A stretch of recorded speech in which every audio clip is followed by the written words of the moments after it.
Contrairement aux antennes 4G qui émettent en permanence, les antennes 5G n'émettent que si quelqu'un utilise un service 5G. Donc ça, c'est la première raison de leur intelligence. La deuxième raison de leur intelligence, c'est qu'elles sont ultra efficaces en matière d'énergie et de consommation énergétique. Côté infrastructure, la 5G sera émise via les 80 000 pylônes déjà existants sur le territoire. Mais qui dit onde plus puissante, dit aussi plus de questions sur la santé. Il y a 14 agences nationales de santé dans le monde et en Europe foncièrement aujourd'hui qui ont toutes conclu au fait que la 5G ne pose pas de problème de santé, comme la 4G ne pose pas de problème de santé, dès lors qu'on respecte les seuils d'émission et qu'on respecte la réglementation française. En France, c'est l'Agence nationale des fréquences qui se charge de ces contrôles. Et même si elles sont restreintes, ces ondes diffusées tout au long de la journée inquiètent. Alors voilà où se situent les antennes, à une trentaine de mètres. À Aix-en-Provence, Charles vit face à ces antennes depuis 8 ans.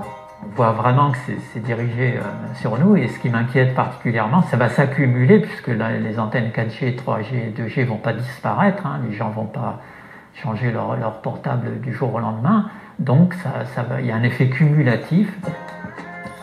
Il a décidé de faire appel à ce spécialiste en ondes électromagnétiques pour un diagnostic.